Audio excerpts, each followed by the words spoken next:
can we hang out for a bit? Yeah, did you get a chair for us or what? You guys just had your lower decks panel. This is Strange New Worlds now? No, we're supposed to be out here, somebody told us. Yeah, I mean, you guys have been hanging out every panel. Can we hang out? Yeah, Alex and Rob got to stay. Why can't we stay? I think I know what this is about. I think this is about the crossover episode. What?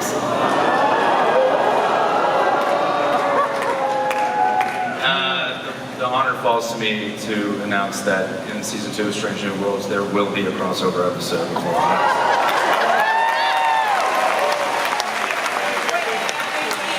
show up and stress them out. Yeah. Wait, so you guys are in live action form? Yeah, just like you see us now, baby. Except with purple hair and more red on me. Wait, are you They get an extremely buff, two-dimensional version of me. Yeah. I am there for that. This is so amazing. Well, it's been fantastic to see you both. This is out. Oh, Yeah. So are you bouncing us right now? Yeah, I think she's bouncing bouncing right us, now. Mary. Bouncing out right now. Okay, well, you know what? bouncing us. Yes, I will accept that from you because you are a legend and a queen, so thank you. Okay. Okay, goodbye. We'll see you guys in outer space. Bye.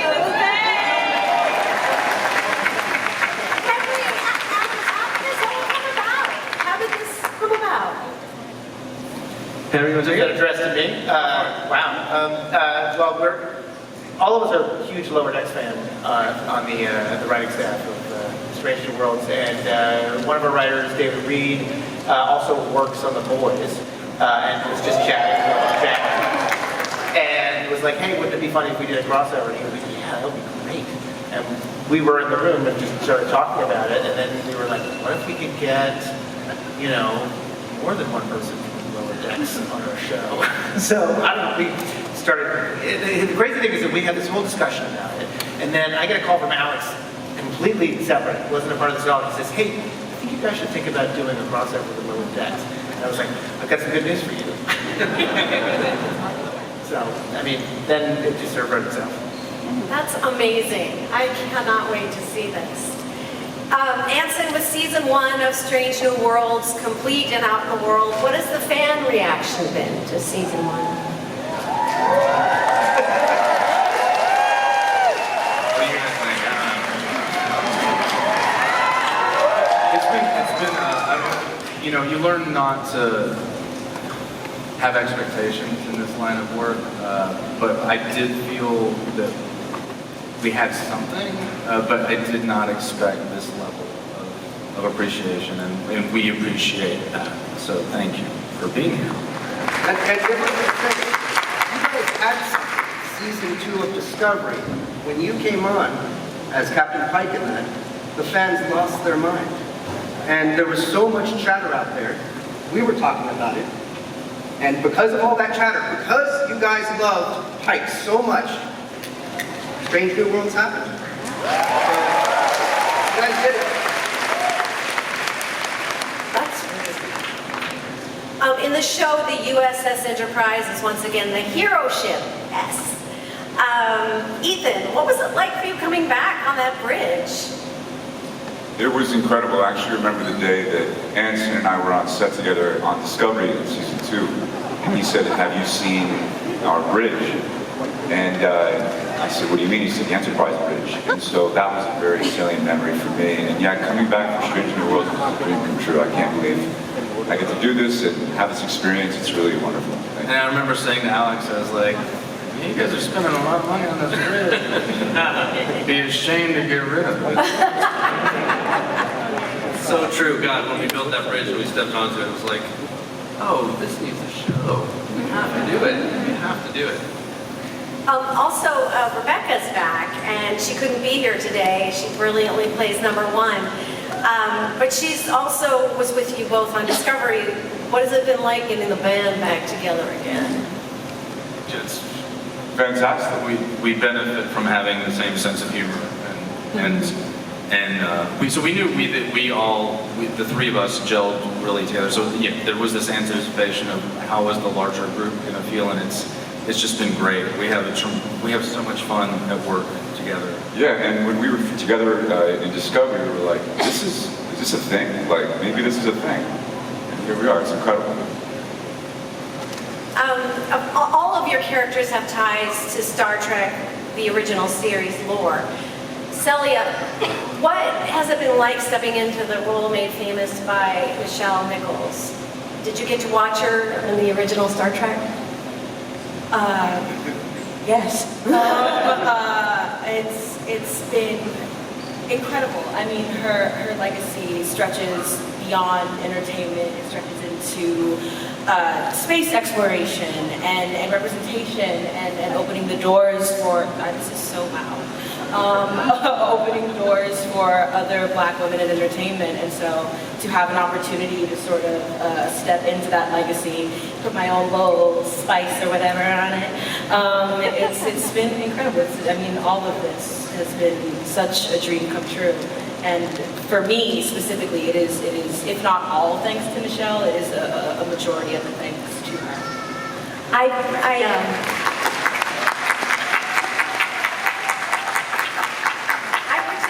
Loved your singing. Thank you. I hope you have more singing to do. Oh, there's Uhura is very much like myself, a very musical person. Poor Ethan shares a trailer wall with me, so he hears me singing, almost every single morning without fail. And so I'm in a musical. and so I'm sure we're gonna get more of musical Uhura if I have anything to say about it. I hope so. That's amazing. Thank you. Wait a second, I've lost my questions, and they are coming back. Just talk amongst yourselves, all right, for a second. How y'all doing?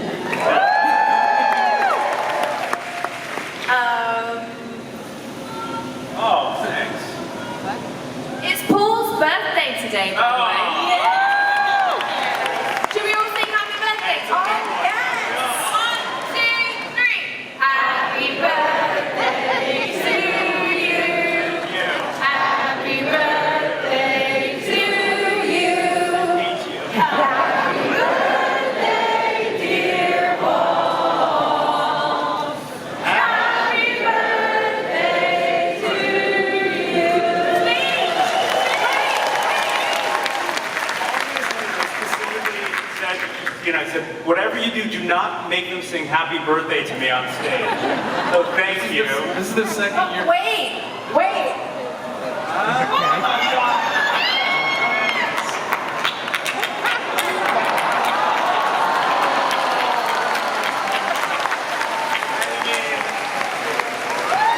We need a picture, you guys. Like, this is a big birthday for me, guys. And so this is so special. Thank you so much. I'm touched. I look like the color of your dress. My face is completely red. Thank you, guys. Is this edible? I think so. This is the second year in a row we've done this to Paul. Last year was on set. It's true. Last year was on set. So that's incredible, right in front of you, huh? That's really beautiful. Christina, Yes, hello. your character is, of course, related to Khan. What is it like to play a new member of this notorious family and bring something new to it? Comic Con! That was Sally as I stole it. For me, I'm a huge Trek fan. So obviously I had to learn all about it once I got in the role. And when we sat down for a Zoom meeting with Henry and Akiva, I knew nothing about the character, only that she was this chief security officer. So when I found out she was related to Khan, and I went and then watched Wrath of Khan and Seed Space, I was like, oh my god, that's cool. So I love that I get to be a descendant of his, but obviously Lian is very different. She has some traits that Khan has. She's a formidable fighter, she's very tactical, she's a leader, but her decisions come very much from a place of wanting to learn and grow and evolve for the better. It's a lot of fun, and I don't know, who knows, maybe we get to see a version of Lan where she inherits more of the other side of Khan. I don't know, do we really? I don't know. Hey, Rod, your mother played both Nurse Chapel and #1 in the original series. How does it feel to see both of these characters back on the screen featured in the Trek series? You know, obviously I love it. But my mother was really the unsung hero. This business is difficult, and my father went through a lot. He got a lot of no's. Luckily, Lucille Ball said yes, and that's how Star Trek came to be. But my mother was second in command. She was the first number one. And to bring her back again, and to portray her character that way, I couldn't be more grateful. And I know she would love it too. And Nurse Chapel finally gets some great lines. That's fantastic. Anson, in this season, we saw a fairy tale come to life, a horror Gorn story, a cat and mouse thriller, just to name a few. What's it been like to take so many genres from week to week? Is the energy different, getting to work in such different settings from episode to episode? It's so much fun. You know, my taste as a viewer has always been serialized, but we knew early in our conversations with Alex that this needed to be episodic. It needed to be planet of the week kind of thing. And really, you know, with the leadership of Henry and Akiva, seeing the potential there, not just in having a new story of the week, but that allows us to play with the mode in which it's presented. It allows the show to be a tremendous amount of fun, just both to do and I think to watch. And so you're going to see, we took some big swings in season 1, as you've already seen, but we're going for the fences in season 2. How fun was it to play the alternate fantasy version of your character in the storybook fantasy episode? Oh, Sarah. Well, Fan favorite, Sarah. honestly, to be my Sarah is really he's a recycled Polonius from graduate school. That's all I did. Brought him back. Awesome. Thanks. Alex, Henry, what made the Gorn the perfect choice of villain for this season? I think early on, when Akiva and I were breaking the story for the pilot, we wanted the Gorn to be the big bad of the season, and obviously, I don't know, for us, the Gorn holds a very special place in our hearts from TOS, but the idea of what we could do with the Gorn now, given technology and where it's at, felt like a really amazing opportunity. And we were really excited about stretching them over the course of the season as kind of the big bad, even though the show is episodic. So I don't think it's going to be the only time you see the Gorn. The lore of them and the way they were presented they're just too exciting and too interesting. Speaking of the Gorn, the second to last episode was so gut-wrenching. Can we take a moment to talk about Hammer? What an amazing character. Celia, can you talk about working with Bruce on that episode in particular? It's such a pivotal moment for Uhura and her future in Starfleet. Yeah, of course. Who Hammer is to Uhura, I think, is so crucial.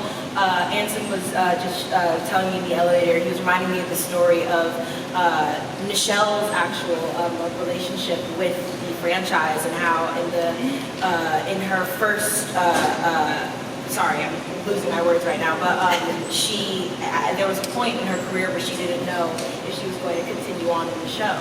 And she was at an NAACP dinner, Nancy shared that with me, and Dr. King shared with her that the representation that she provided was essential for the liberation and humanization of Black people at the time. And so to have that parallel of like Dr. King saying to Nichelle, you have to stay here and find a family here and continue to be the change you want to see in the world, for Hammer to then say to Uhura, this is your family the moment you allow it to be. Open yourself and let these people love you the way you deserve to be loved. And to then lose him after that is heartbreaking, but Hammer is and will always be such an incredible person, an incredible mentor and friend, and honestly father figure to Uhura. And me, Celia, loves Bruce very much, and it broke my heart when I read that script and realized that this was going to be the way it was. But knowing what's coming up, I am excited to watch Uhura's memory of Hemmer influence her decision making and be a huge reason as to why she ends up staying. Wow. Ethan, first of all, when you fought yourself and they used the original Star Trek fight music, I about lost myself. I mean, it was like the greatest thing ever. And I know you were beside yourself as well, but what was it like? And in the new season, will we see more of the human side of Spock? Yeah, it was an amazing opportunity in that scene to really view Spock in his various separate parts, human and Vulcan, and to pit them against each other was a very surreal, unique opportunity. And yeah, in season 2, we'll see Spock really wrestle with his human side much more. He will continue his experimentation with his human emotions, and it will sort of lead to fundamental changes in some very important relationships in his life. Awesome. Alex or Henry, we also have to talk about the season's finale and Balance of Terror. I mean, where did you get the idea to remake a classic episode? Well, I wish I had a better reason than I just always love that episode. We had this idea in the writer's room that we could do, so we called it the Ghost of Lifeless Future. Basically, we could do a Christmas Carol with a classic episode of Trek where we put our characters in and shoot it on our Enterprise with our characters playing and see exactly how that would change the course of the story. And for whatever reason, that one just, it's been a favorite of mine. So, when I was discussing it with Chris Fisher, who directed it, the idea came out to take huge sequences of it and try to do shot for shot, the sections of it. We worked with Magdalena Corca, who shot an episode to make photography appear with the same sort of eye lighting that they would do in the classic episodes. But then also to know exactly when it's going to twist, when it's going to turn into our version. And so, it seemed like a unique opportunity that only we could do on this show as a finale, because it's not something that any of the other shows would have an easy time doing. So it felt like it just felt very strange new worlds to me. In the finale, we also get introduced to James T. Kirk. Paul. Who's that? I saw that you got the official blessing from William Shatner to play Kirk on Twitter. #amazing. How important was this to you as you joined the Star Trek family? I mean, yeah, oh gosh, that's loud. Yeah, listen, he didn't have to do that. He really didn't have to do that. Nobody asked him to do that, not to my knowledge. And I thought that was such a classy move. And I actually saw Mr. Shatner, Bill, I call him Bill, 2 days ago at his handprint ceremony. We had a great chat. He's such a lovely guy. His support means everything to me. I mean, truly. I'm so touched by it. Can you tell us anything about what the fans can expect from Kirk in season 2? Yeah, I mean, look, we only saw Kirk really for a handful of scenes in the finale, and so that specific episode was was fairly intense. And if you watch the original Balance of Terror, Kirk is quite intense in that episode. So I'm looking forward to viewers seeing a different side of Kirk, and certainly not an alternate timeline Kirk, but a lieutenant on the Farragut. So he's a much younger Kirk. He hasn't quite developed into the Captain Kirk that we know, and he has there's more levity. It's an exciting season. So I'm really looking forward to people seeing them. Oh, I love you. Is that my mom? The effects are amazing, and that's a lot about the AR wall. Can you guys, Anson, you were telling me about working with this wall and how crazy and incredible and disorienting it is. Can you talk about that? Yeah, it's what's slowly starting to replace green screen technology in our industry. So instead of shooting in front of a green screen that is later you plug in the CG environment, the CG environments are created before we shoot, and you walk into a large soundstage, and essentially the walls and the ceiling are all networked high definition screens, and the environment is there, and you're working within the environment. And the computer program that controls it also sees through the camera. So when the camera moves, the background can move to make the background look as far or close as you want it to look. So you can really, it just gives a size to the show that we've never had before. And allows us to be in the world and not have to be building that in our head as we're acting. It's incredible. Yeah, no, it's an amazing tool, and what it does, we chose to shoot Strange New Worlds on much wider lenses than we do the other shows, and so when you look at the show, it feels huge, and I think the AR wall makes a big difference because you're seeing the actors in the frame, but you're also seeing all that incredible background.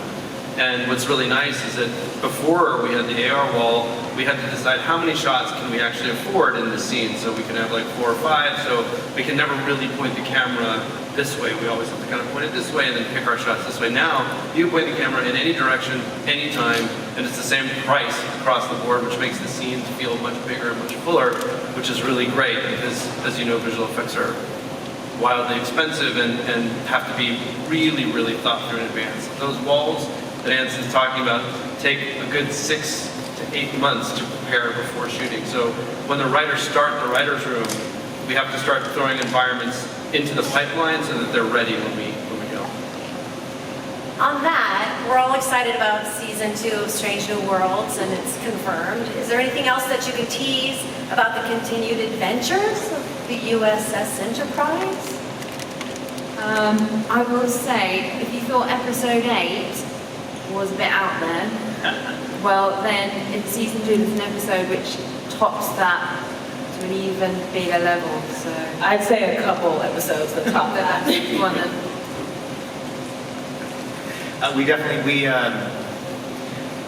I've said this before, but we do some things that Star Trek has never done before. I'm incredibly proud of it. This cast brought everything to it, and I cannot wait to share it with you guys. That's amazing.